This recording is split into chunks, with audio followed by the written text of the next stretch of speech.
Pledge of Allegiance. I pledge allegiance to the flag of the United States of America and to the republic which stands one nation under God, indivisible, with liberty and justice for all. Okay, welcome everyone to the March 15th meeting. I'd like to say a special happy birthday to my grandson who's a year old today. Hunter Jones. Okay. Minutes of March 1st. We have a motion to approve the minutes of March 1st. So moved. Second. Got a motion and a second. Any discussion? Hearing none, all in favor? Aye. Motion carries. Financial report and disbursement of the funds. So we have a motion to approve the financial report.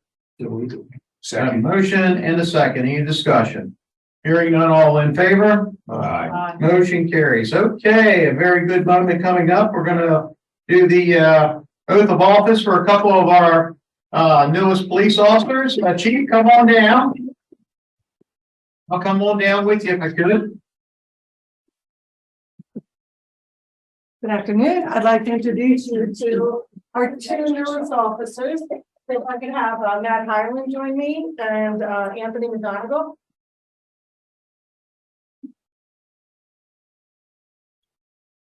So Highland, you just stand right there while I talk about you, okay? Officer Highland, she worked briefly in the nursing industry and eventually wanted to turn adult law enforcement. She was hired by the Sioux County Sheriff's Department and worked at the correctional facility for a while. And while there, he came into contact with a lot of our officers. And eventually he decided to apply with us. We hired him in March of 2022. He's been with us for a year now. He worked in the office running daily procedures, our computer systems, completed ride-alongs with our officers until the start of the academy. And he currently resides in Elkton with his fiance and their 2 children. So we'd like to welcome Matthew Highland.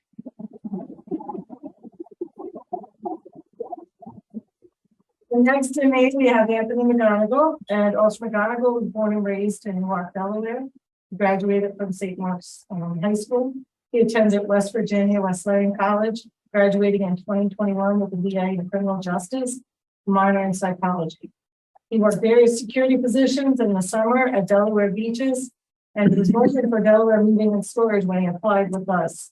He was hired in July of 2022. Anthony currently resides in Bear, Delaware with his family. Both recruits began Baltimore City's Police Academy in July of 2022. And they quickly rose to the top of their class, excelling in all fronts of the curriculum. They graduated last Friday and they have begun their field training. So, welcome. Yeah.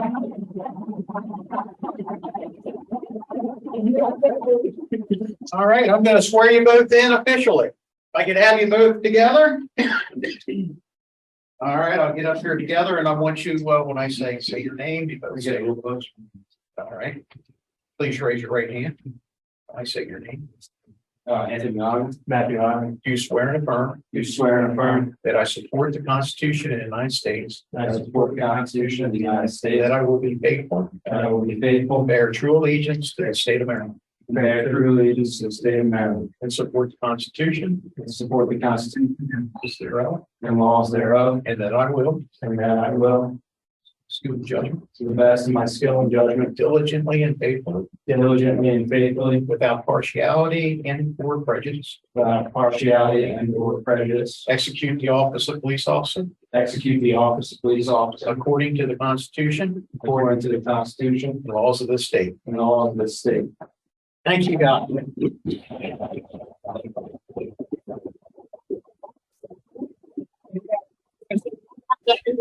Yes. The other thing that that we have our officers do, and this is part of the Maryland reform, was that they do a sanctity of life pledge.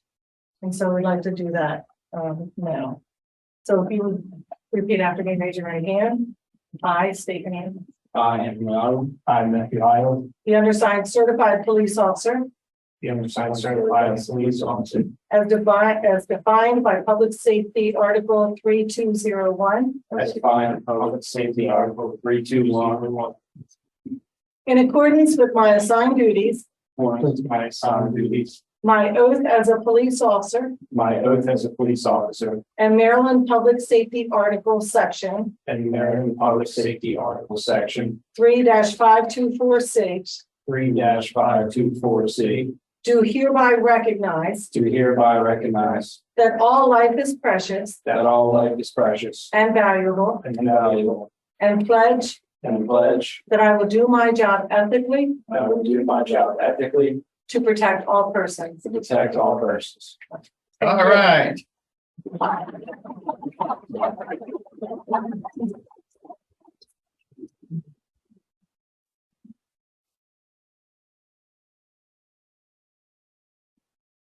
I didn't have to repeat that, but I can help you install. That was fun.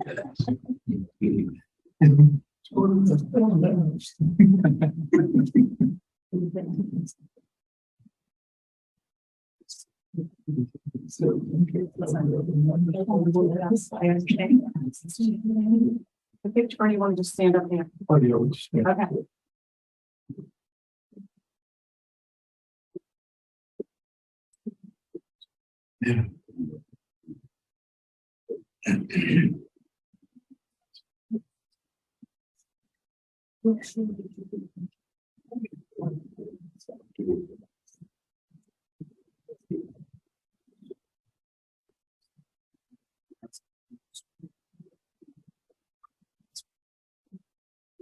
Thank you.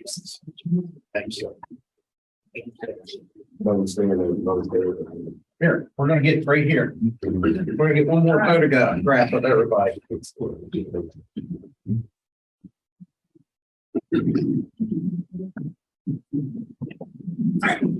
Tracy, hold me so you can see me. That's how it works.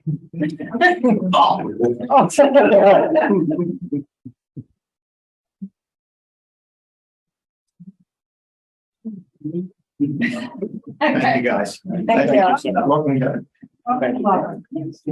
Welcome. Thank you. Thank you.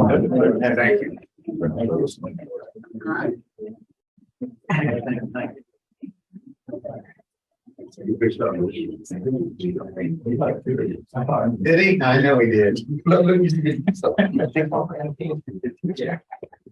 Very good. Okay, very good. Thank you. And we've got. Yeah,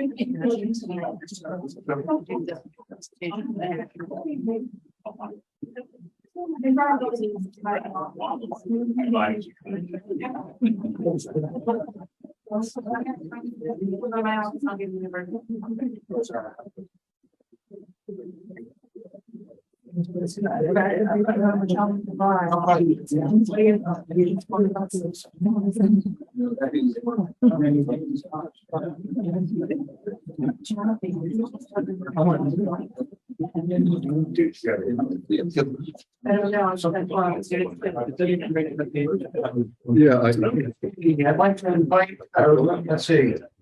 We have a request from Southfields of Elkton Capital Development on the wetlands mitigation project. Yeah, GTA people to be here to do a presentation. They're doing a recommendation for expanding the area in which that work will be conducted as a wetlands mitigation project. They include additional space in J. Evans McKinney Park. Good afternoon. My name is Kimberly McNeil. I'm with Geotechnology Associates. This is Nancy Stansfield with Geotechnology Associates. So we just wanted to thank the mayor and the town of commissioners for having us here today. I do have a PowerPoint presentation I'm going to pull up really quickly just to guide us. Okay. And hopefully I pressed the right button on this side too. Yeah, technology. Working today. And also, when you can, if you wouldn't mind, can you email that to me, please, and it'll be part of the record of the minutes. Yes, sure thing. Thank you.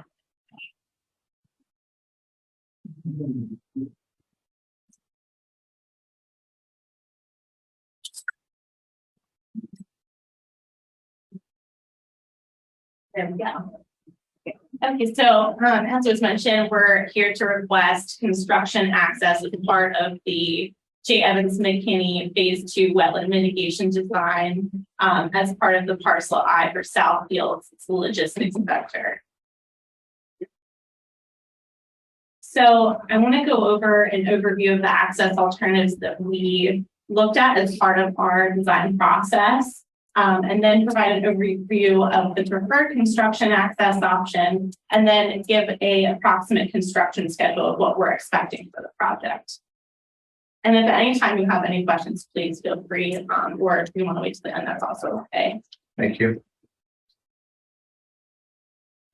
So I wanted to give three just kind of aerial overviews of the three options that we looked at. And the red lines just kind of give a rough idea of where we would access. Let me see if I can.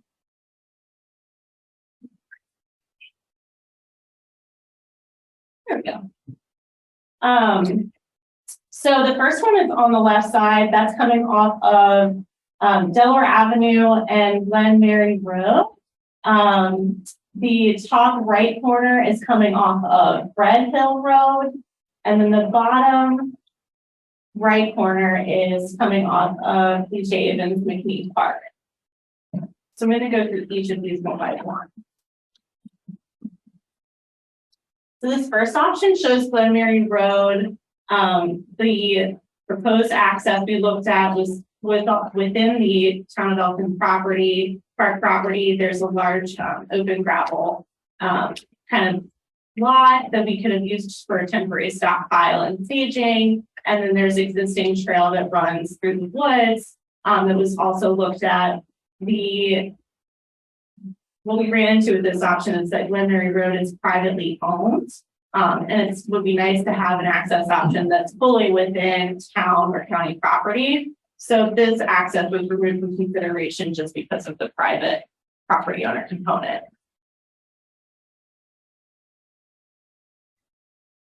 So the second access that we looked at is off of Red Hill Road or Maryland 281. There's a couple properties that are owned by the Board of County Commissioners. And this looks like another option that we could use. However, as you can see from the aerial, it is mostly forested in this area.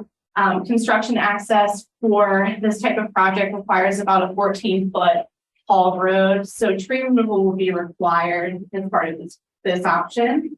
And we also need to have a stockpile and staging area, which is this catching with the hexagons here. And it needs to be sizable because we do have about 8,000 cubic yards of material that we have to move out of the site. And the contractors need to be able to stage equipment and materials needed for the project. So this would also require tree removal just to have that stockpile area. There's also a stream that runs. This is kind of situated or rotated a little bit, but the stream runs west into Big Elk Creek. So there we go. It runs up into Big Elk Creek. So we would need to have a temporary bridge cross over top of the delineated stream so that equipment could cross safely. The other thing that we noticed about this access is that it is within the 100-year FEMA floodway. The Maryland Department of the Environment has best management practices stating that typically you should not stockpile and stage equipment within the 100-year floodplain. They do make exceptions to this rule if you've exhausted all of your access options, but they would prefer that you stockpile and stage materials within zone AE of the floodplain instead of the 100-year floodway. How far away are these staging areas? So in this image, the floodway line is the star fold line here. And then our staging area is closer to Big Elk Creek. And the reason why it's situated there, it could be moved over a little bit, but we're just using the properties on the county that we have. If we went further south, this parcel here is actually privately owned, and there is an open area there to stockpile that's kind of gravel, but unfortunately it's privately owned, so we couldn't use that area as an option. And you said privately owned by whom? You know, Is that the county or? it's not the county, it is a private property owner, and it's just that parcel that they still own. Okay, And it seems like the county kind of procured the other parcels, but just not that one. I can't remember the owner name off the top of my head, but I could provide that to you. well, I think there's actually a request in from us that, these parcels were gonna be deeded over to the town. Okay, That parcel wouldn't. That It's not the parcel you're referring to, it's privately owned and that's not deeded to us. so those are kind of the constraints that we have with this access option. The additional environmental impacts that we would have with trees, we would selectively remove them, but it would, again, it's 14 feet of access. So that will impact trees, and then being able to have a staging area will also require tree removal. There would also probably be some additional flagging for traffic as construction equipment and hauling of materials occur off of Red Hill Road.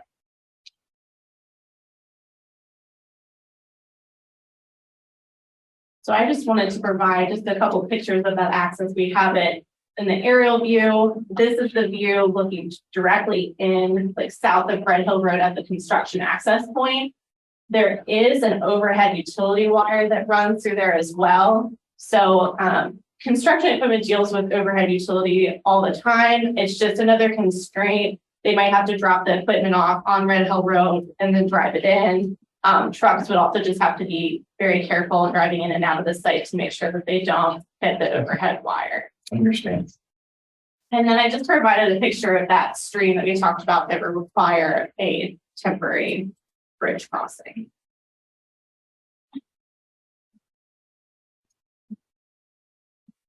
So really just to kind of full circle, the advantages of Red Hill Road, the access is completely on county or town-owned property, and this access entrance is located away from the park, so there wouldn't be as much like public involvement. The kind of the disadvantages here are, again, the substantial tree removal, and then we have additional permitting that would be required to stockpile within the FEMA floodway from MDE, the town of Elkton, and Cecil County, since it's on the Board of County Commissioners property. We have the overhead power line, and then we have the additional flagging and traffic control that would be needed.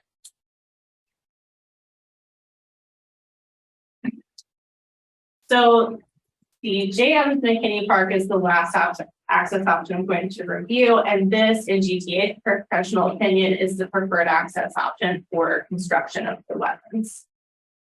So just to kind of go over this access, the footprint of the LOD doesn't really begin into the park until we get to the back of the park, where there's kind of like a cul-de-sac ending near that existing stormwater pond. There is an existing park trail that is clear, doesn't have any trees growing within it, that's about 14 feet wide, and runs all the way back to connect to the hatchery site. There may be some tree trimming that would have to occur, but it would be minimal to get construction equipment through there. In terms of the FEMA 100-year floodplain, the stockpile area is outside of the 100-year floodway, and it is in zone AE of the 100-year floodplain. So we still have that being within the 100-year floodplain, but MDE would be more likely to give us that permit because it's in zone AE. Where is your stockpiling point in this picture? The stockpiling point is this hatched area here. Isn't that the parking lot when you come in off of Delaware Avenue? Yeah. It is, it's like the roundabout. I'm going to bring up the picture. It's this roundabout at Right. the end. Yeah. So you're gonna put it all off. Yes. So we would use that entire space, just that the gravel pad and a little bit of the mowed lawn area to stockpile and park equipment. The stockpile area, I know I mentioned the 8,000 cubic feet of material. I know that's a lot of material. It's not going to be stockpiled all at once. The the construction equipment pulls material off of that site as they are grading. So MDE will have restrictions as well as to how tall the stockpile area can be. You can't stockpile material usually over 10 feet. On a typical project, this one, it might be less depending on what MDE says in our permit. And because of the situation of this being within the park, we would make sure that we would only do haul off on certain days of the week and probably during like non-peak hours. So that the public can still use the dog park and the parking lot that's associated with the dog park on the side. But we would just reserve that back area for the construction equipment in the stockpile area. This does seem to be the best option. Is this the one you guys are leaning toward? This is the one that we are leaning toward. The one with the least amount of constraint is off of Glen Road, but because of that private property owner option, we just kind of eliminated that just because we would have to also receive permission. And has that even been sought? We have not approached the property owner at this time, but we can if it we can. I think it just depends on. I believe the town has access to that road. I think it's just dependent on if the property owner would be okay with it for the amount of time. The construction duration is about 8 weeks. And you're going to have trucks kind of constantly pulling in and out of that road. So it would be dependent upon. For sure, yeah. Yeah, it would be dependent upon how the property owner sees. Do you think it's worth pursuing? Should we, Rob, should we talk to whoever it is? Do you see a problem with them doing work here? I mean, does anyone, I don't see a problem here. The roads are. Yeah, go ahead. Please finish, but I would just want to add one thing. Commissioner, to your question, the intent as we work with the town and work through this process, the understanding that we had, and we can certainly pivot if need be, but was to try and keep all of this activity within town property. The town has a substantial amount of property in this area that we can work with, and if there was a viable option, the intent was to try and keep the town project on town property. Okay, so in the end, this is going to be the best option. When all things considered, this is the best option. Mhm. When you consider authorization and agreements and overall construction, yes, this is the best option. If you look at all three, has its pros and cons, as Kim has outlined, but if we consider totality of all of those constraints, this is our preferred option. My personal opinion, I don't see any, the folks that go back here, there might be 2 or 3 cars parked back there during the course of the day, but they're either back there sunning or eating their lunch or whatever it may be. They could stay up by the dog park, which is great, right? And so we're going to cause 8 weeks of them not being able to hang out by the pond. I don't think that's an issue. Okay. And the one thing we hope is with that 8 week of inconvenience, but they will fortunately, hopefully have a much nicer area for enjoyment in the back once they do park there and they can leave their vehicles for lunch on a sunny day and go and enjoy the environment that'll be created in the back. I think they will. And just a real quick question, if I may, I just got a message, Dan Hanley just gave you the heads up, Public Works Director, that in September, the county cross-country event, it's a countywide run, and it goes right through there, and that's in September, and I didn't know what your time frame was. Yes. Yeah. So that's a great question to lead into the schedule. So I have these pictures of kind of that stockpile area. I just also wanted to provide pictures of that trail just to give context on how clear it is for construction equipment. Everything that construction equipment touches within that LOD has to be returned to pre-existing condition. So we're going to leave the trail in this condition or better when we leave it. And you know, if there's anything that the town may need in dealing with the trail, to let us know. And I mentioned the tree trimming that we might have to do like a couple of these low lying branches that we get trimmed for construction equipment. But it would not be full. So the construction schedule, we wouldn't begin until we get all of our permit approvals. So we would still need the permit from MDE. We would need and town of Elkton. And then once we get those permit approvals, we like to time construction during a period of low park use. We're thinking that's going to be in the winter or the early spring. So at this point, we're estimating it would be November, December of this year, or February, March of next year. As long as the town doesn't have any other events, like the cross-country event, I think there might have been something near the pond this spring in April. So we wanted to make sure we're not timing construction during any other events. And then again, like I mentioned, material haul off can be timed so that it's not during a peak use time. If I know sometimes people might come and like park and eat their lunch at the park. So we just say, hey, we're not doing any type of haul off between the times of 11 and 1, but you can do haul off. Timing looks good. Right, yeah. And they wouldn't anyway, because they're gonna eat lunch too, so. And that's everything that we have. So if you have any additional questions, or I can pull any of the images back up to kind of walk through, I can pull up the plan for that park access. And Lou, did you used to swim down there at Swifties? Long time ago. Oh, we gotta clear that little area out when you're done so that we can reminisce a little. There we go. I think we've all swam there. We have, I think, Gene, No, you never swam down there at Swifties? Charles? I've been down there circling all the way together from Main Street. Main Street. Meet the kids.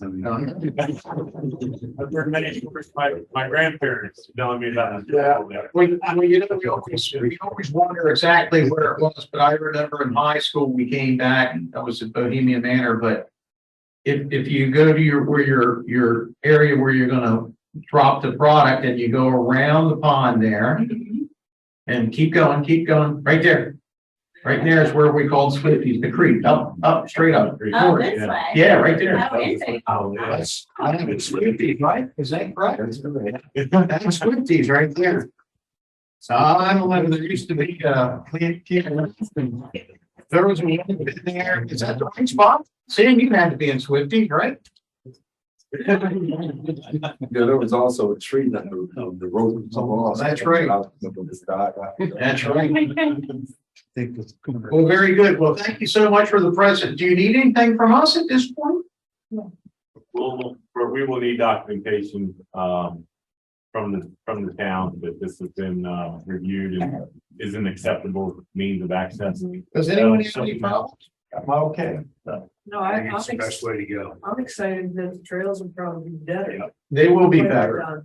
Now, I will also tell you that at some point, I had a vision that on Red Hill Road, option 2, that if the town ever owned that land, we would create some type of parking area so people could walk into the new park from the rear from Red Hill Road. And that still can happen because there was a house there at one time and it was removed and demolished. And this time of year, you can see it's a little bit more open. And the folks, we could do a bridge, which would be a walking bridge, not a riding bridge. Pedestrian footbridge. Right. Yeah. You could use a prefab bridge that could be built in later, which would be much easier with permitting. Mr. Mayor, I think that's a great vision and a great option. And probably much more attainable once those parcels are kind of combined under the town's ownership and more viable. With the limited scope that we have to build this, it becomes a challenge from just another layer of engineering and permitting perspective. When there's other means, it's not necessary this time. Very good. Well, Kim and Andy, thank you. And I apologize, Dan Hanley's on the line. He has a question. Dan? Yeah, I got a question for you guys. The access road where you're taking the material from the pond up to Delaware Avenue. existing stuff there is maybe CR6 road, which always gets, boogered up as it were because of the pedestrians, don't use that much work. What kind of roads improvement are you looking at to get it from point A to point B to Delaware Avenue? Because you got a lot of heavy trucks going back and forth. What type of road are you going to put in there to accommodate the heavy trucks? He's asking if I understand the question correctly, the question is if we feel we need, or if we will need to improve the access all the way out to the main road, all the way out to Yeah, correct. Yeah. There's chopped up, and you guys wouldn't want to run heavy trucks over it without first addressing it. That is a great point, and we could extend our LOD with the construction entrance all the way out to the main road, and that way we could improve the road from all the way in, essentially, with probably additional material that would be at grade and just stabilized.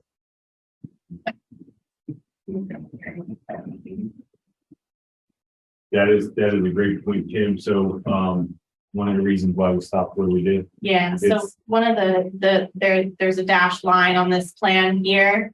That's the limit of the critical area. So there's no tree removal that would be required in here, but it does add another layer of review by extending the limit of disturbance into the critical area. But we would not be looking to expand the existing road width or anything. And I think to the town's questioning, we are fully in agreement with, because we want to maintain that road in a condition, again, as Kevin noted, the same with the trail, in the condition that we found it or better. And that can certainly be stated in any written documentation that you all would like to provide us for this approval, and something that will be incorporated into the consideration. Fantastic. That's just another win. Thank you, guys. Thank you very much.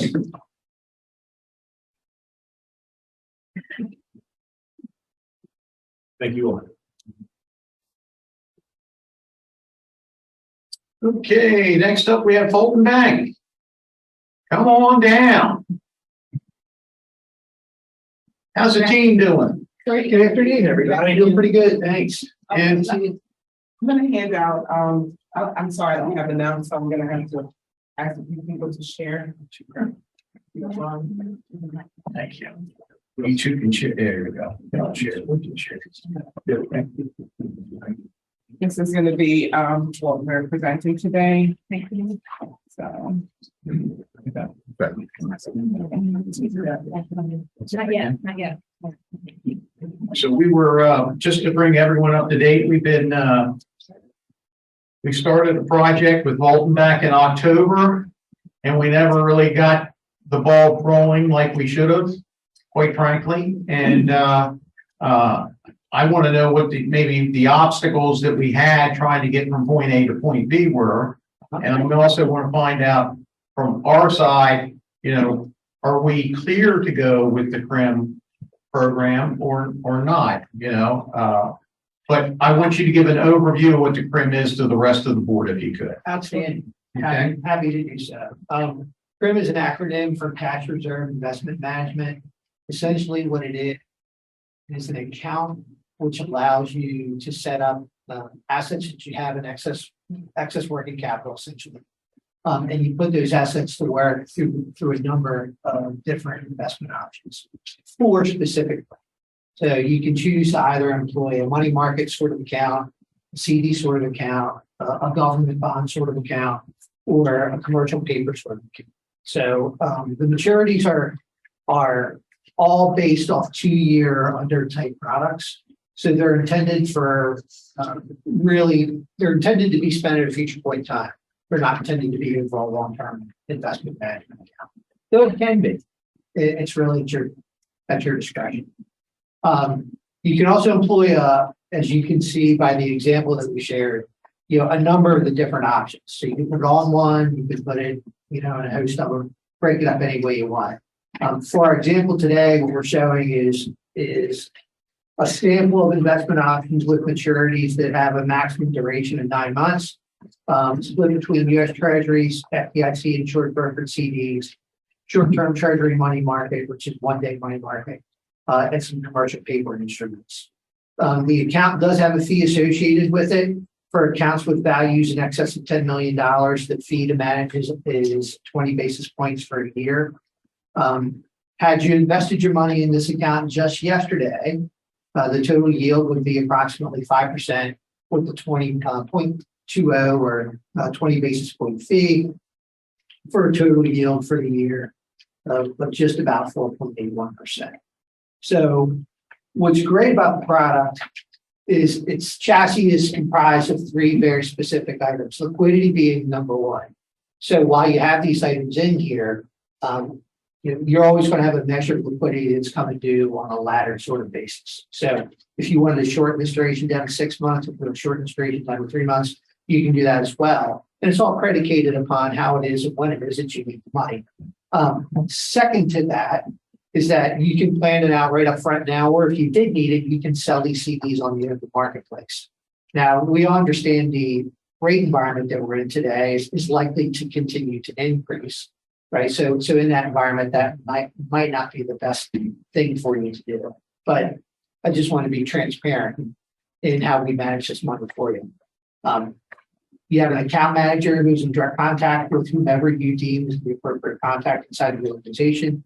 And let's just say that 30 days from now, a CD in the amount of $1 million comes due. The money manager picks up the phone and calls your contact here and says, what do you want to do? Do we put it in a money market account?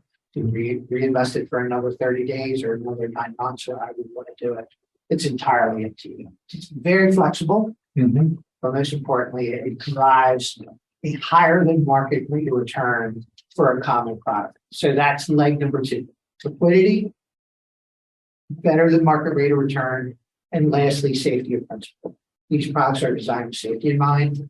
Last time I read your investment policy statement was when I think I first presented to Steve and a couple other members of the board, probably 4 years ago. At that point in time, the investment policy statement in the municipality fit exactly into what this product fits, which is why we recommend it as an appropriate solution for your excess capital.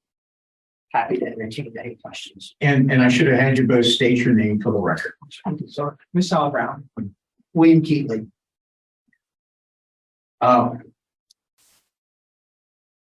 Steve, I want to ask real quickly, does this fit with our investment plan?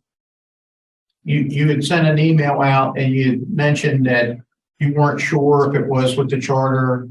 Yeah, we worked with Kimberly, or are working with Kimberly Mann to have her review our investment policies, aligned with the requirements of the state of Maryland.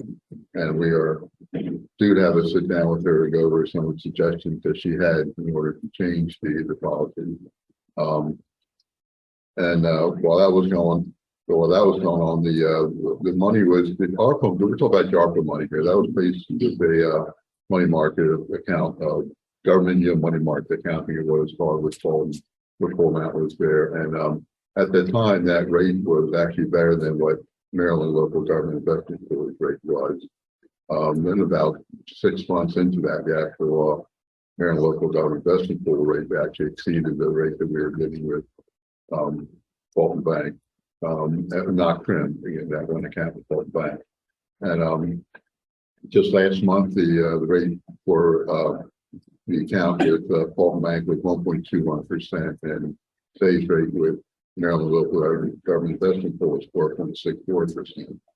So that's why the 13 million went over there. But going with the pool, as they call it, that money can be transferred in and out without any fee. There's no charge for administering that, and all the requirements are met of the state of Maryland in order to have the money invested in the security that the pool deals with.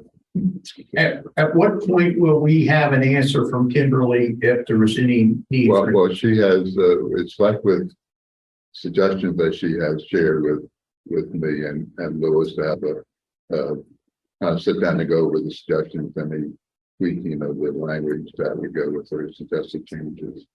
So, and listen, I was very supportive of us going from the 1.2 to the 4.6. I think everyone in the world would be, right? Absolutely. And if we could have moved a little sooner, we'd been gaining some interest on our money from October until just recently.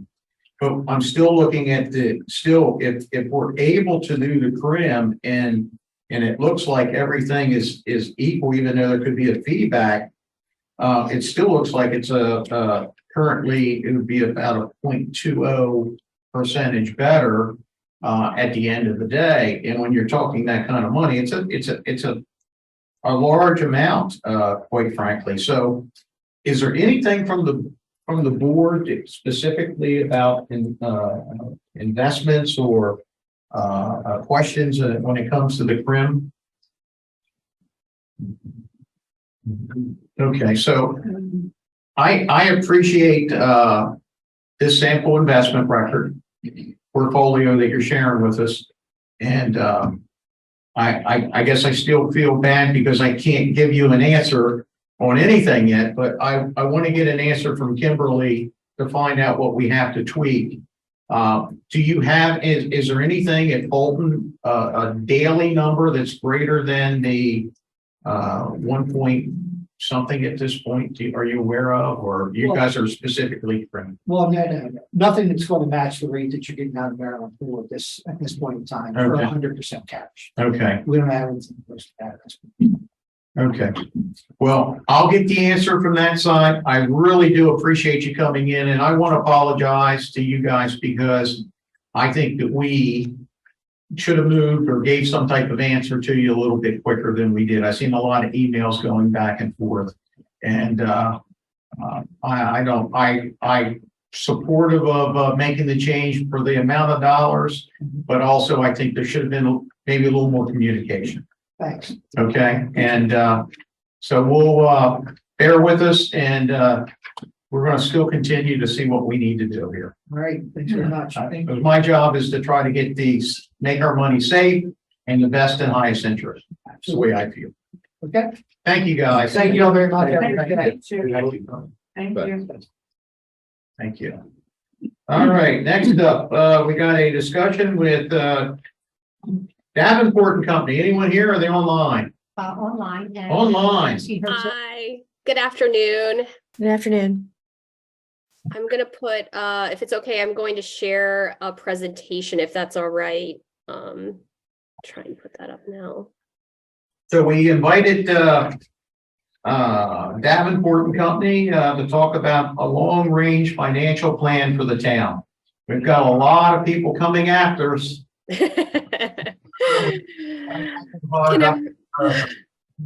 Can everyone see the presentation up on the screen? And thank you. And Perfect.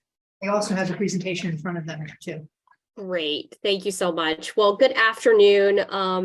Again, my name is Jennifer Dirksen, and I'm joined by my colleague, Susan Ostazeski, and we are both with Davenport, the town's financial advisor. And we are here today as the town reached out to us with an interest in us doing a comprehensive financial review. And a comprehensive financial review is really a report that we would compile for the town that would provide an overview of your economic and demographic profile, as well as your financial and debt positions. And we would look at each of these aspects in respect to historical town trends, current peers, in the state of Maryland, as well as national medians.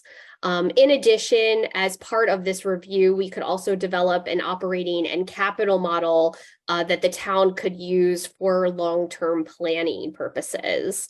And really the purpose of the comprehensive financial review is to provide observations on the strengths and potential challenges facing the town. And we would provide recommendations on how the town could maintain, a healthy financial position going forward while remaining in line with, industry best practices, as well as any financial policies that you already have in place or that we would be recommending that you put into place. And we've done these comprehensive financial review with a number of our clients, both large and small, and every government's strengths and challenges are just slightly different.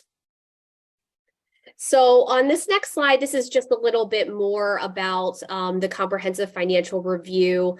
As I mentioned, we would look at historical trends of key financial ratios, including fund balance, reserves, debt ratios, and we would compare these to any established financial policies that you might have, industry best practices. And if there was no policy in place for any of these financial ratios, we might recommend that, the town adopt a policy. And then what we would do from there is project those key ratios out to help determine where these thresholds would be compared to the policy limits, as you look towards the future. And, I also mentioned we would look at these ratios compared to both state and national peers. Is the town stronger or weaker? How could these ratios be improved? We'd also look at debt capacity and affordability. So, what does your debt profile look like today? What are your upcoming capital needs? How will these affect your debt ratio and your overall financial position? And what does that mean to your tax rate when you're talking about future debt? That's always important because ultimately, you're going to have to pay it for any future debt, and where is that money coming from is an important question to ask.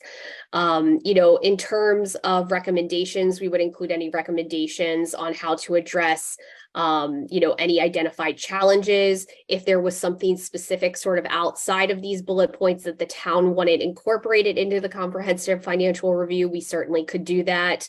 That's not a problem at all. And then we would summarize our findings and have a presentation that we would make to you, Mayor and Commissioners, that would, summarize everything that we found in this review that we have done. And I've just included at the bottom of this page just some examples of other comprehensive financial reviews that we've completed. The next slide just goes into more detail about the long-term financial model. This would be part of the comprehensive financial review, and the debt model itself would track the town's outstanding debt, as well as project any future debt service costs based on upcoming capital needs. We would, track any debt policies, look if there was going to be any non-compliance when we did any projections.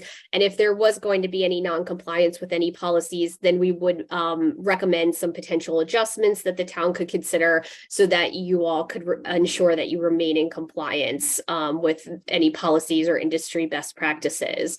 And as I mentioned, we can also provide a penny analysis, which shows the required tax rate increase to fund any upcoming capital needs. In addition to the debt model, we also can provide budget model as well, which would be based on historical trends and also input from the town in terms of assumptions. So this operating model would not only build in the debt service costs that we, are included in the debt model, but also would account for future revenue and expenditure growth in order to identify, any upcoming fiscal challenges, so you can be proactive and sort of plan accordingly so you can maintain that healthy financial position. And then here on slide 4, I've just included an estimated timeline to give you a sense of what that might look like. We would start with putting together a data request for the town of data we would need to complete the comprehensive financial review. We are suggesting that we submit that to the town on March 27th if the town would like to move forward. Then we could have a kickoff call just to discuss, any important issues or expectations for the comprehensive financial review. On April 12th, the following 2 weeks, we would work to put the comprehensive financial review together. And then at the beginning of May, meet with town staff to review that initial comprehensive financial review. We would then take that back, make any revisions, submit it again to town staff, incorporate any final comments, and then submit a final version by the end of May. with the hopes of presenting the findings to the mayor and commissioners at the beginning of June. And something that we've done before is not only provide, the full comprehensive financial review, but when we go before mayor and council, we can also put together an executive summary, because the comprehensive financial review can be pretty long in itself. So we would put together sort of an abbreviated summary for mayor and council that we could review during the meeting. And then the final portion that I had today was just our proposed engagement letter that includes the scope of services, that we've just discussed, what would be incorporated in the comprehensive financial review, as well as our proposed fee. It would consist of an hourly fee of $300, which is on par with our other engagement letters that the town has signed, with a final estimated fee not to exceed between $20,000 and $30,000. The difference, the range there is really depending on how much detail the town wanted in, the debt or the operating model. And so that's why we have a range there.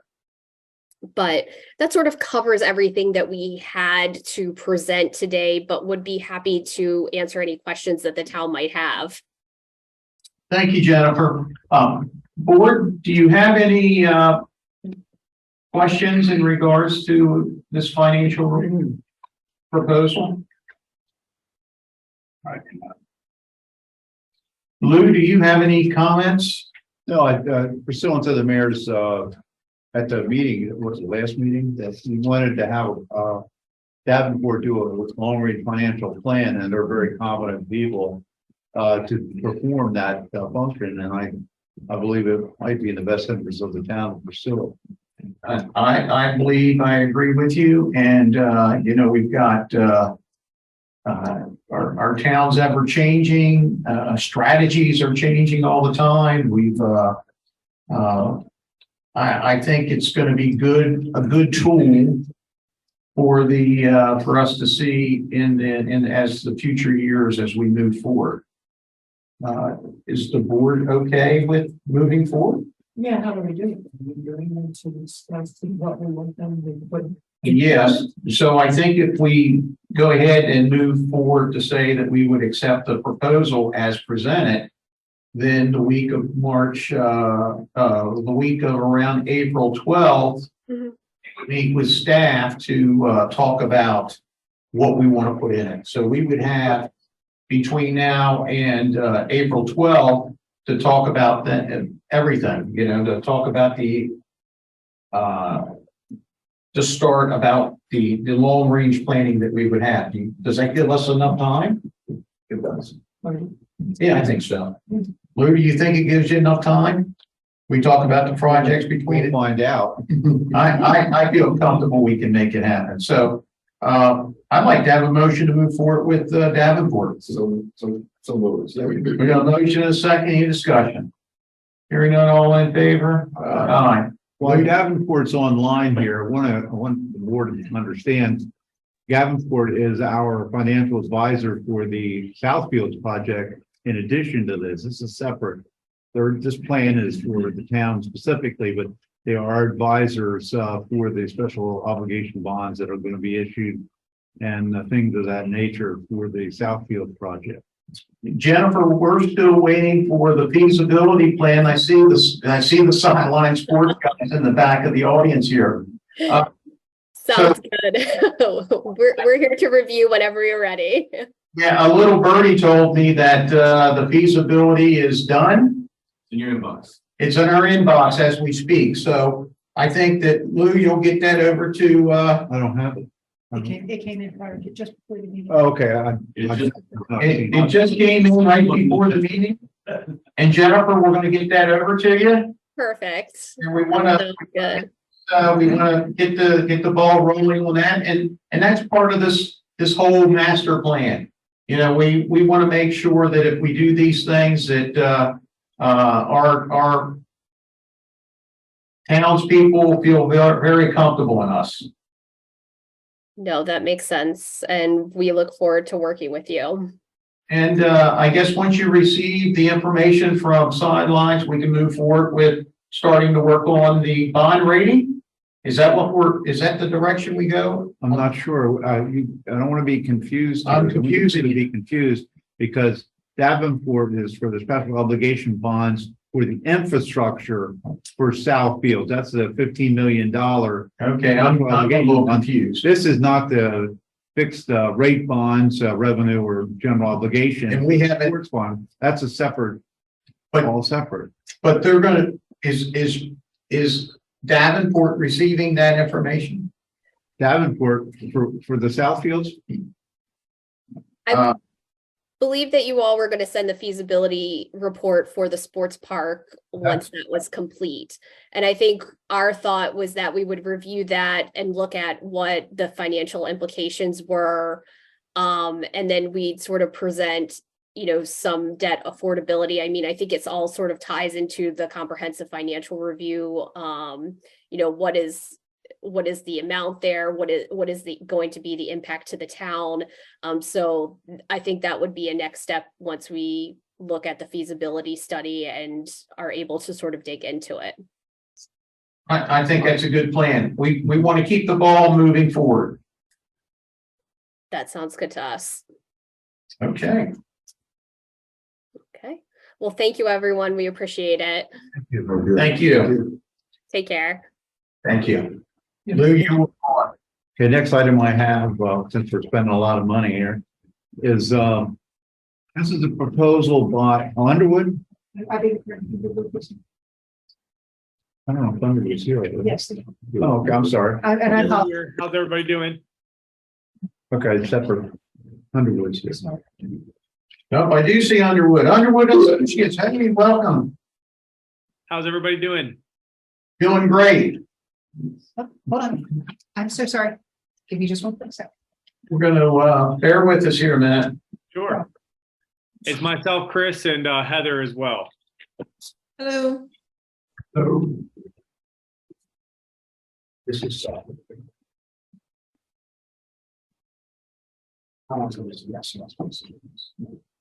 Sorry about that.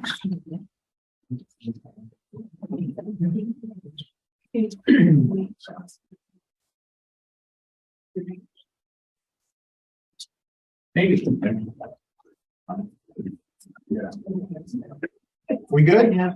We ready? Yes, sorry. Okay, I'm sorry. The floor is yours.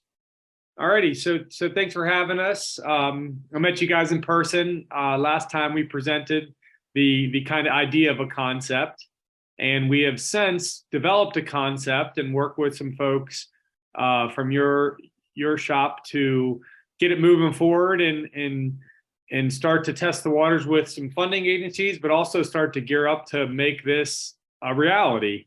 And as you guys know, in your seats, these type of projects can take some time, but the first few steps are always the most important.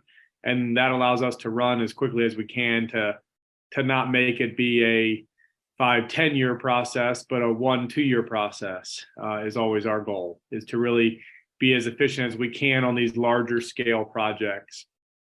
Heather, if you can, I'm not sure how we can do this, but if you could share the concept on your screen, and then maybe that could get pulled up in front of you guys.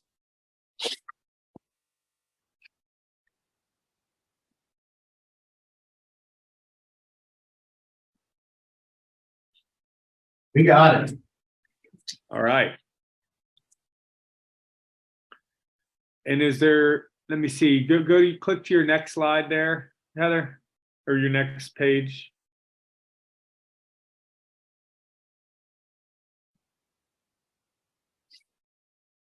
Should be 2 pages.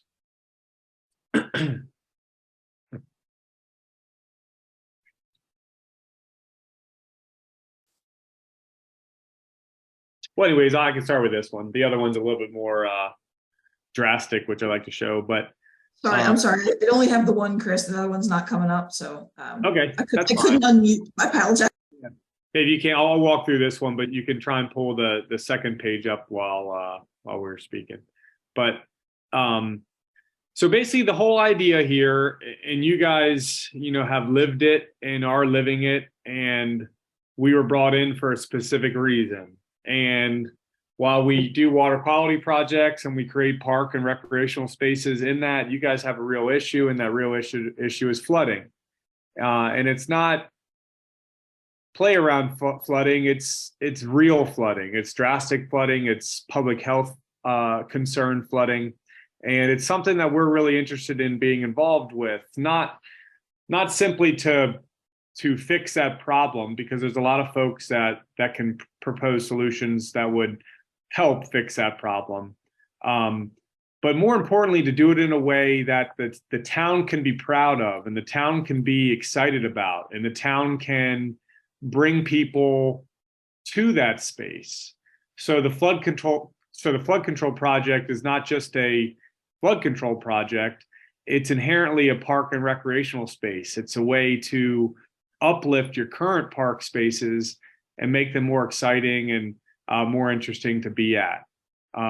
We all know that, public funds, especially at larger scales, can be very difficult to come across.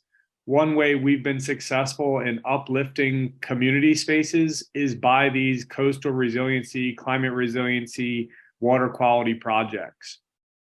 So when I say that is, our goal is to work as far upstream as we can within town limits, within willing property limits, and then all the way down past the town as far as we can, to really look holistically at this flooding problem. And you guys happen to have a lot of park space and open space adjacent to your stream. And it's really beneficial here because what we need our floodplain back. Right now, the floodplain is 100% disconnected. It's isolated. It very rarely reaches floodplain levels. And that's a big concern. And it's really ubiquitous across the state of Maryland, especially the East Coast, where these floodplains have been developed, have been modernized. And with that, they don't allow for flooding. And where does that flooding go? Because the water is not going to, the water doesn't go somewhere else, even though it can't access a floodplain. It ends up flooding your parking lot, like you guys experience, or the town limits, or areas that are unsafe if they're flooded. So the goal of our project is to really try to put a significant dent in the flooding that you guys have.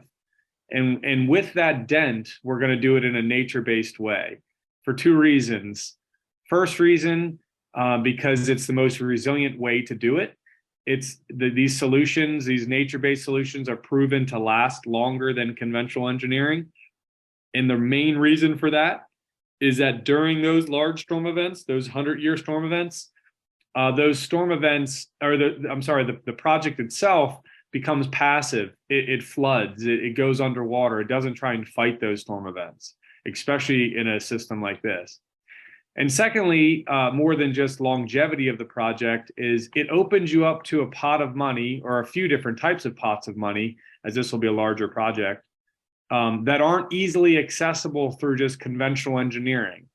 It opens you up to more of the water quality, habitat creation, parks and recreation, nature-based pots of money that puts you into a different world. So it's a nice place to be, because you're going in as a flooding concern, as an infrastructure concern, but you're not battling with the standard 378 dam, road rebuilds, culvert undersized pots of money that are across the state or the federal government.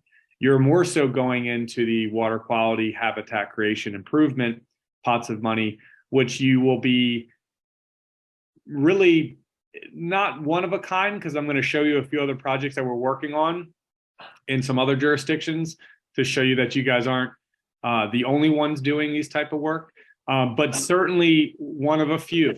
And it's been proven to be successful when being funded. So in short, the idea, and again, this is concept, one of the things I think today we have to decide on is how do we move forward and figuring out how to take this concept and start to do preliminary engineering. But the idea is to take as much space as we can in our park recreational spaces and some other areas that we've delineated, and allow that to flood intentionally during these larger storm events.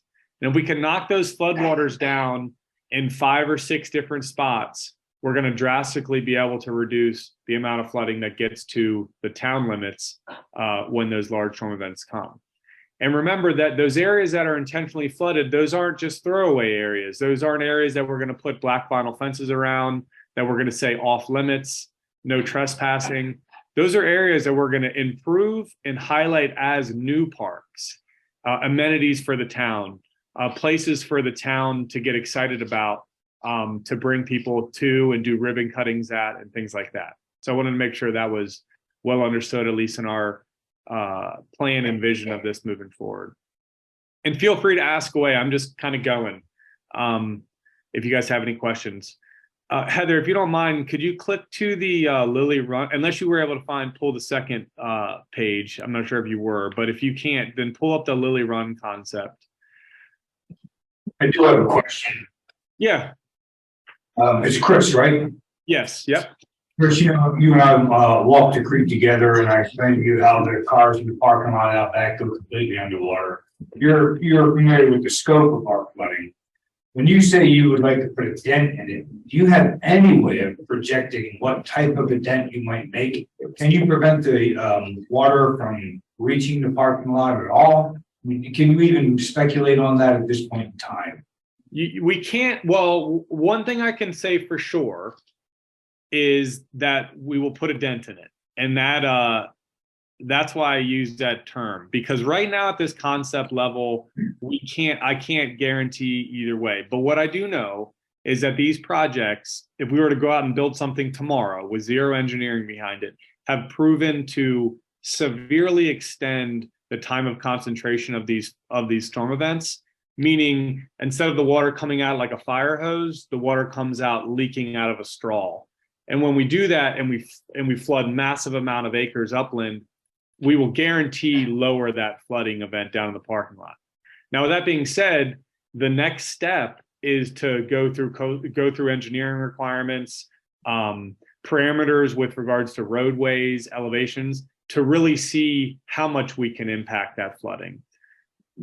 My opinion, especially as we're going to be looking at large scale grant funding for this, and again, this is hard for me to say, but I'm going to go ahead and be bold and say it.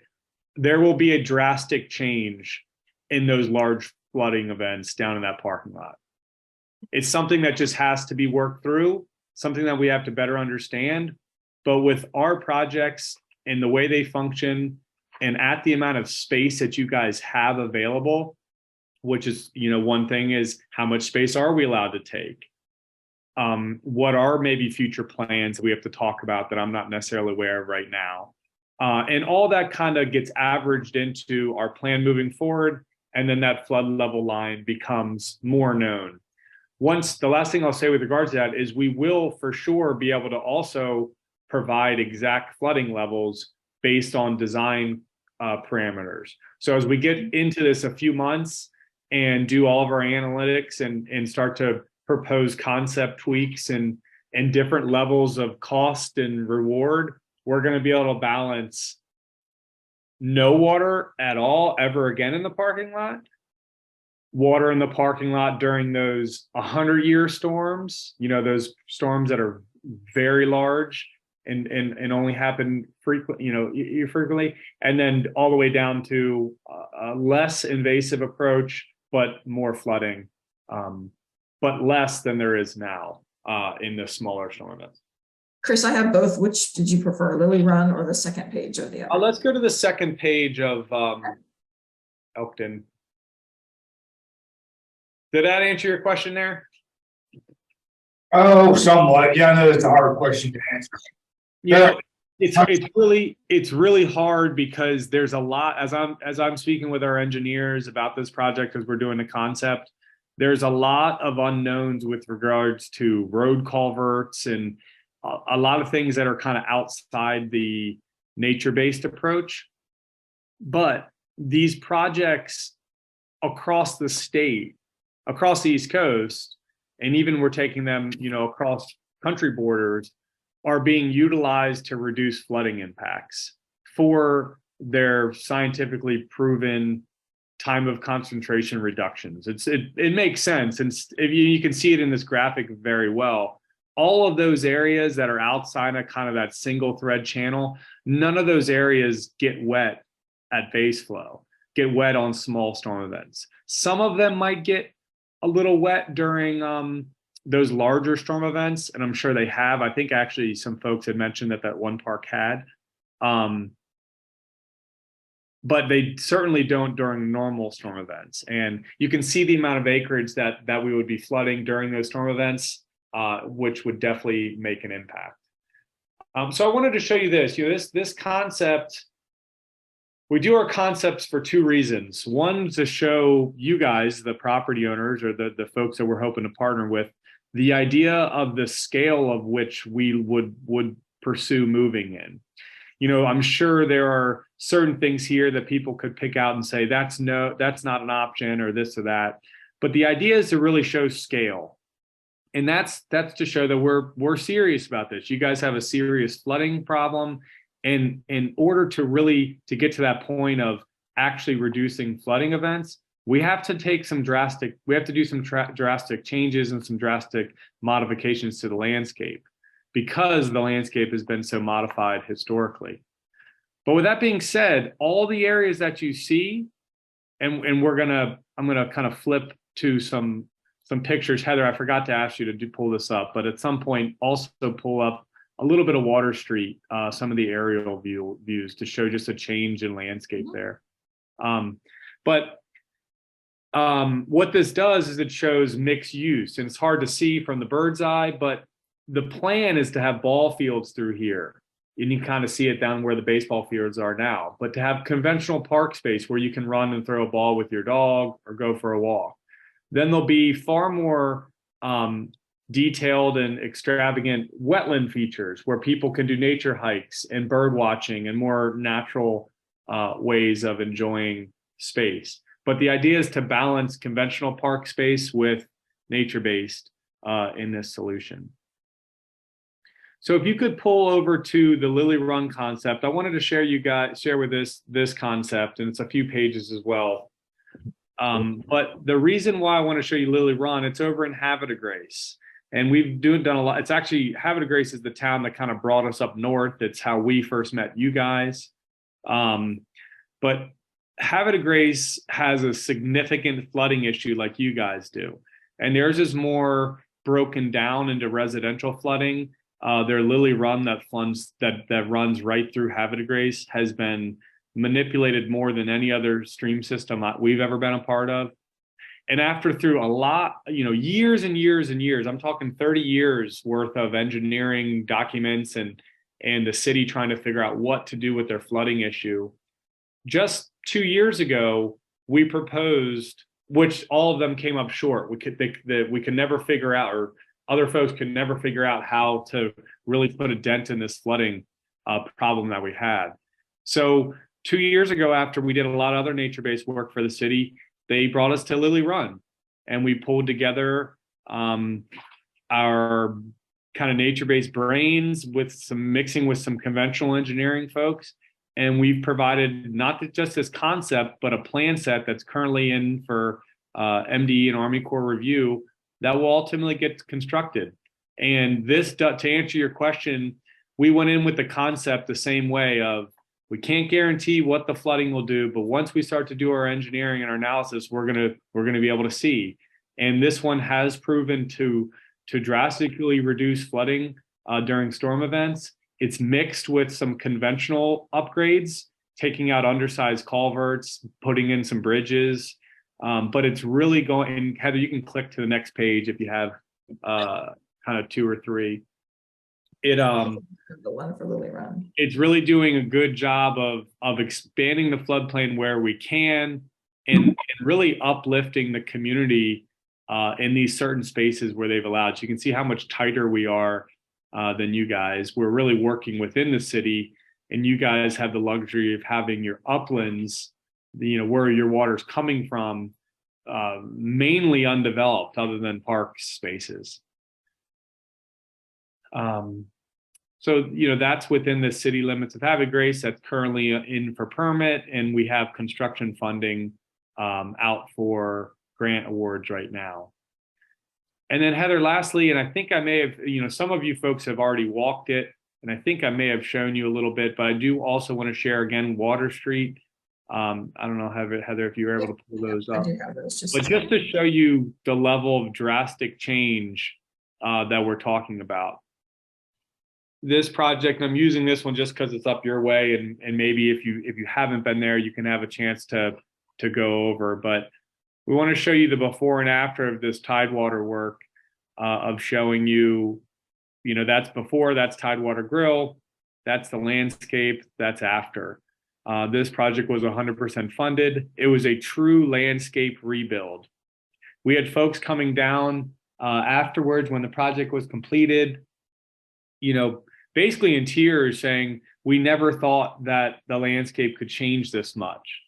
And it's interesting to us because Havre de Grace, Elkton, the landscape has already been changed so much. People just, through historical development, people realize that we can take big natural changes to move back towards nature space.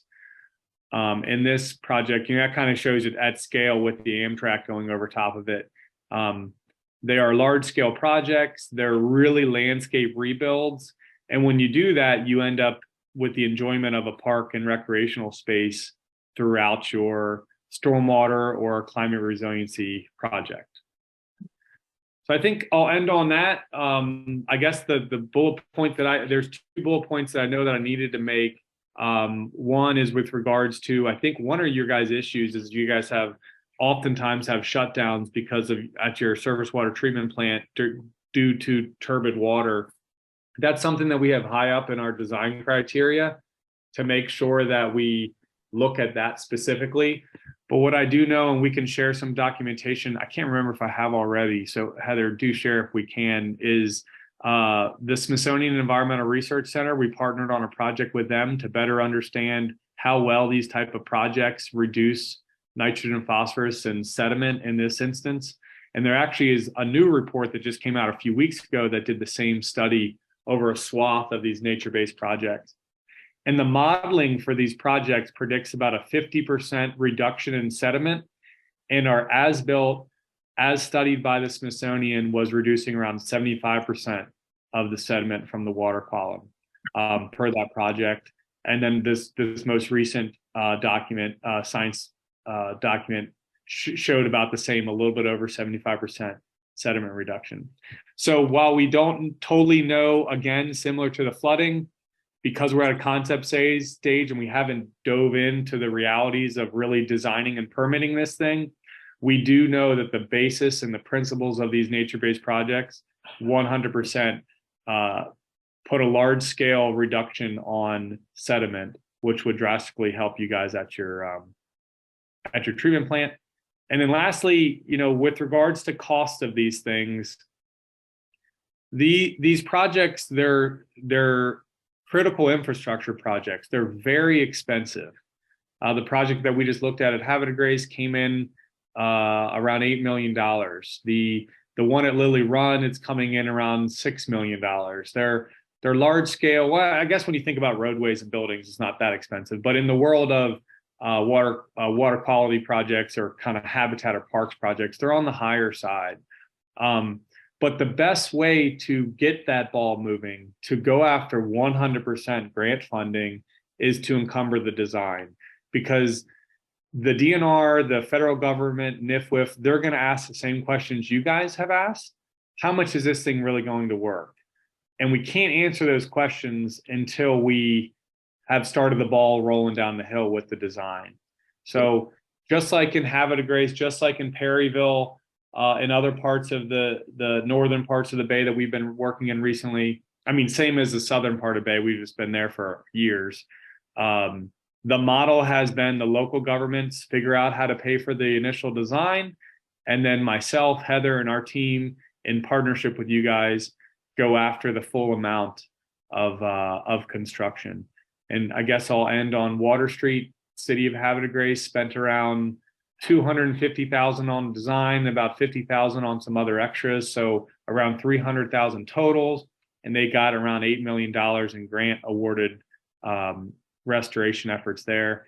They've spent around 180,000 on the Lily Run design and permit, and we're going after $6 million in restoration money right now to be funded on site for the construction. So that gives you an idea of the world and the arena of which we play in, and the reality is of kind of making this thing work. So thanks for your time. And Chris, thank you so much. I think we're pretty excited about this. And hopefully we'll get this message out to the people in our town that this is something we want to move forward with. And you're going to be part of our long-term planning here, of course. Very good. And most importantly, just because I hate when people can't give answers, I'm very excited to be able to give you firm answers to the questions that were asked. That's my most important goal here. Now, what's our next step? You have to use a contract with them. Okay, very good. And Lou, have you reviewed this contract? David Bessie reviewed it and said it's legally sufficient. And the dollar amount on this was? Well, the total amount, 260,000. And the $260,000 was paid over a period of time. Yeah, and it was a lot based on getting grants. No, this isn't grant money. I think this is what we have to come up with. They'll pursue the grants for construction. Just to pay for the planning fees, correct? This is our money. Yeah. This is part. Yeah. But to be clear too, during the 260,000, we don't wait till the end of that 260,000 to start applying for grants. We've actually already pulled together grants and have been working on them now outside of contract. It just really helps you. It really helps you set yourself apart from other folks going after the same money. You just answered my question. Okay, we're ready to move forward. We have a motion to move forward with the project. I'm looking here for the exact name on the Underwood, the agreement with Underwood and Associates. It's still moved. Second. A motion, a second, any discussion? Hearing none, all in favor? Aye. Motion carries. Hey, looking forward to having you on the team. Yes. Now, listen, I saw a couple of drawings there, and I think that we need to work with GTA because GTA is looking at the hatchery area right now to do a project with the Southfields folks. So I think they could be worked together for sure, but something that, Gene, you're going to have to coordinate. Yeah, we need to discuss the concept plan. Yeah, I think what we do is I'm glad to hear that you guys moved everything forward. Next step is I come up there as soon as possible and we start talking with everybody. And luckily we've been working with GTA over in Havre de Grace. I don't know if it'll be a different group within GTA, but we've been working on a relationship with them already. I think I heard that was Jean Minner as well. We do have that concept plan. She mentioned that there's some things that will need to change on it. So we are aware of that. We just hadn't made those changes yet because we wanted to make sure the town does want to proceed. Very good. Thank you so much. Thank you. Thank you, guys. Talk to you soon. All right. Okay, Lou, you're up next. Item I have is the KCI's proposal for the engineering design for the interconnect on Route 40. This would be a connection between the town and Artesian ultimately that would supply water to the area of Chesapeake Boulevard and then of course distributed from that point. And the cost that KCI is asking for to do their engineering is $116,700. And they complete all the scope of work within 23 weeks. Once the board approves this, then the board can make a decision as to Artesian. Artesian, we haven't executed an agreement with Artesian yet for their part of the intersection. I mean, in the interconnection. But we have to pledge $100,000 for them in addition to the cost of this project. And the tentative cost for the interconnect is, I believe, actually $842,000 in addition to the engineering and the cost for, artesian, roughly a little over $1 million to do that on. Lou, how do you feel about the project? If Clean comes in, Nano Medicine, they'll need the money. I mean, I'm sorry, they'll need the money too. They'll need water that we probably couldn't supply, with the current, production levels that we have. The downside of this is once, that interconnect is completed, we'll have to take and pay with artesian, so we have to buy water from them every day, whether we use it or not. So it's an additional cost for the town and the ratepayers in this town. And what if Clean doesn't, or Clean doesn't? I'm sorry. What if Clean doesn't not? That's the decision the board has to make whether they want to go to that risk or not. Well, I would say that I feel extremely well.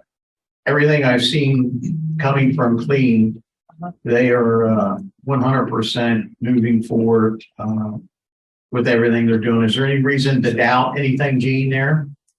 I'm not aware of anything. No, I don't think there's any hiccups with the Clean. Well, there wasn't any hiccup with Silicon Valley Bank either. Well, that's right. That's right.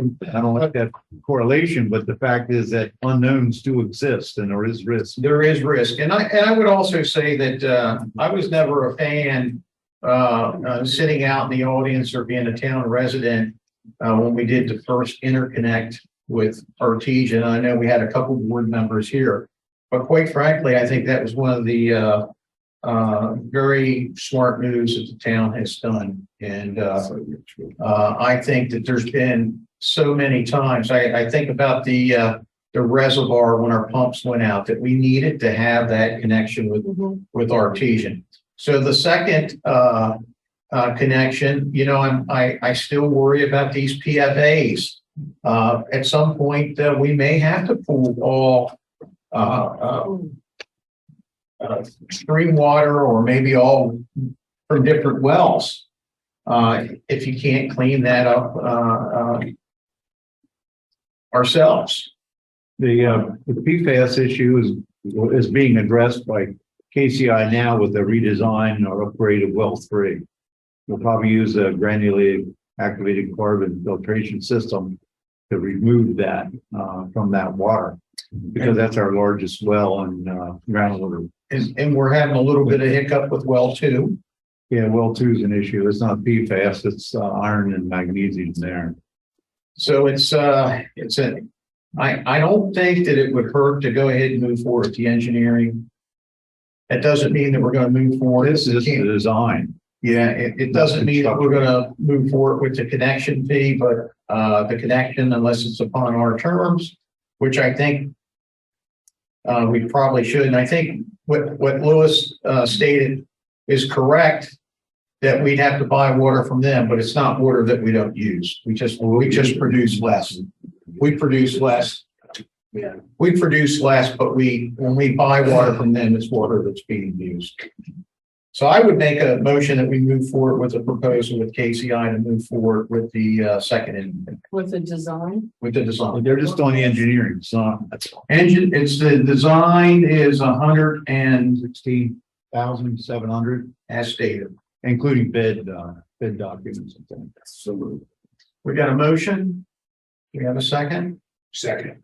Any other discussion? no, I remember when we went to that first interconnect, I guess there was so many people sitting on this board with myself, didn't know what to expect. It was a new thing, a new time, a new day, but it worked out perfectly for us. I think it was a smart move. It was. It was a smart move. Protecting the town. Yeah. Any other comments? All in favor? Aye. Aye. Okay, next item I have is ordinance 2 dash. Yeah. Okay. I'm sorry. Yeah, it was good.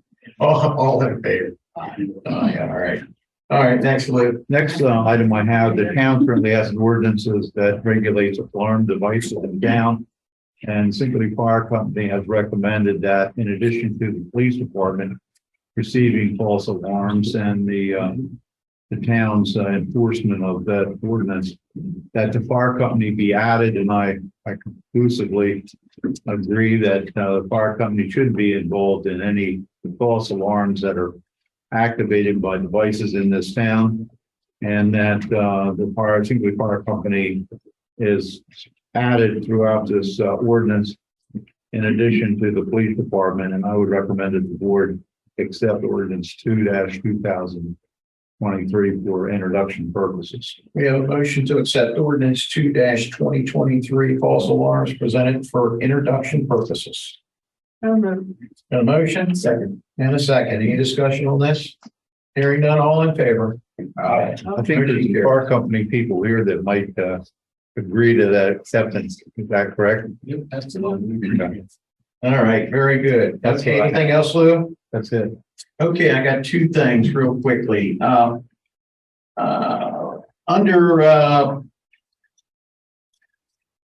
like to get to the support of the board to make a $500 donation to the Cecil County Arts donation. I think we have it currently in the budget. There's some money available that we could make a $500 donation to them.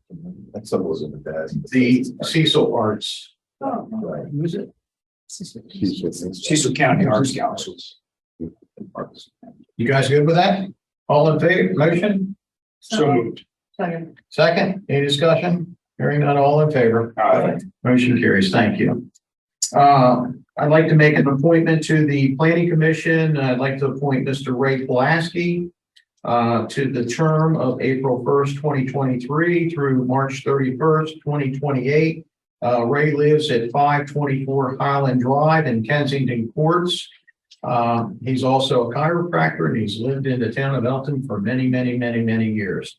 Do I have a motion to have Ray join our Planning Commission? So Yes, he is. Yeah, we have a motion and we have a second to accept Mr. Ray. Second. Mr. Pulaski. So we have a second. Any discussion on Ray? Hearing none, all in favor? Aye. Motion carries. Thank you. Will he start our next meeting? He'll be at your next meeting in April. Yeah. Absolutely. Okay. And I still need another. Need another. I need another one. And we need a couple on the Board of Appeals also. And the historic district commission. And the Historic Commission. Volunteers. Put that out.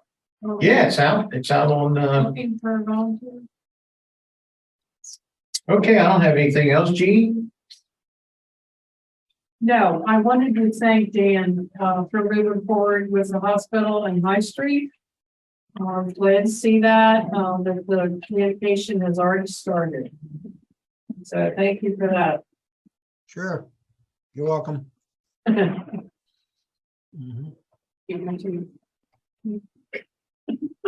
Charles.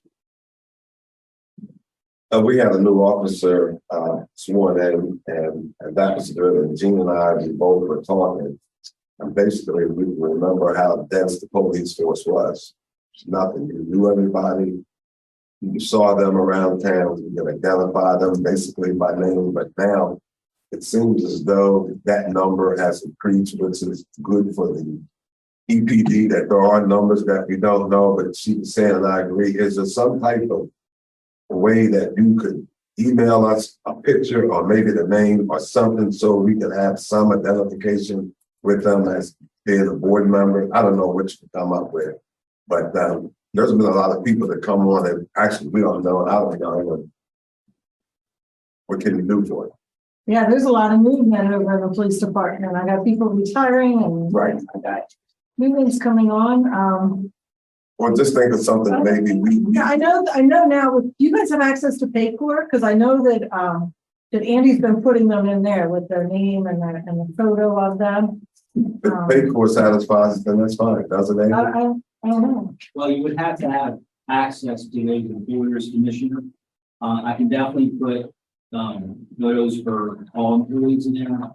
I have the new hires in there. But it doesn't have the capability. But if you wanted to look up at a photo, I have to do research on there. But generally, when I put the photo on there, that profile picture, it's for that direct manager. And the administrator myself on the system. But I can see that there's that possibility. Fine, thanks. You were just, commenting on, there were a couple officers where they. Who were they? Yeah. Yeah, and sometimes you think, well, that could be two-way street here, you know. It could just be nice. Yeah, no, I agree, and that's one of the reasons we went back to introducing them to it. Yes, that's been very, some kind of, yeah, some kind of interaction. I mean, not just specifically spying them out, just the fact that No, I understand. allow that to change, because sometimes if you work in a small base area like we're in right now, you want to have a hands-on with the student. Absolutely, I want you to know. Okay. Like I say, I'm very happy with the addition of 2 new police officers to our force, which needed.